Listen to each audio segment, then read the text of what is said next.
Hey guys, this is Corey Beasley with Fight Camp Conditioning. Today I'm going to talk about one of the biggest mistakes I see in the fitness world.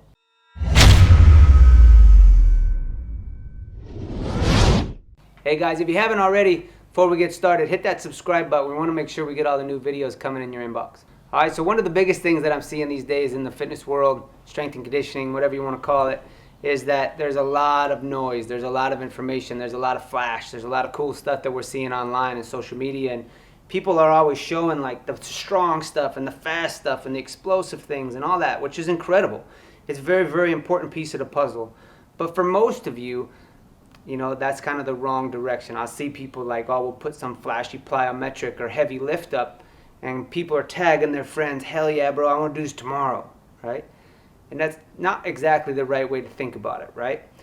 You'll see a high-level athlete, big-name fighter, and what those guys are doing today, preparing for a fight, maybe a championship fight, those guys have 10, 12, 15 years under their belt doing that type of work. They're very, very strong. They're in a different place than the majority of you. So I had a good friend, Chad Wesley Smith. He's one of the greatest powerlifters ever, and he said that was one of the biggest mistakes. People would always ask him, hey, Chad, what are you doing right now? And this is a guy that would squat 980 pounds. Like, it's crazy. People are asking, like, what are you doing? I want to do the same type of stuff. And he says what they should be asking is, hey, Chad, what were you doing 15 years ago when you were in my situation? Right? It's a better question. He was probably doing things very, very different than he is today. And I think for a lot of people that are watching this, or people that you train with that don't have a lot of experience in the weight room, will get enamored by all the cool stuff we see online, which is great for inspiration, but what you should be doing is probably very, very different. So what you need to understand, at least when people come and see me here in the gym, or asking me questions online, I think of things, it's kind of like a dimmer switch, okay? You're getting started. Hey, maybe you've been sitting at a desk for 5 years. Maybe you're just getting started in jiu-jitsu and you don't have a lot of physical activity under your belt. Well, we need to start slow, right?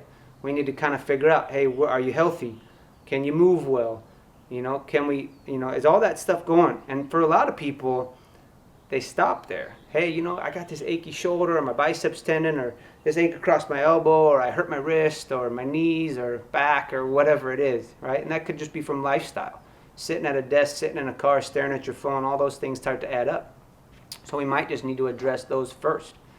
Once we have a good, healthy body, then we can shift up, slowly put that dimmer switch up a little bit and start increasing the capacity to do work or do some more endurance type stuff. So we might have a little bit of added resistance. We might do things for time. We might push a little bit. The intensity might be relatively low from a strength and conditioning perspective. Yeah, we're not doing absolute strength, max effort, plyometric type stuff, but we don't need to.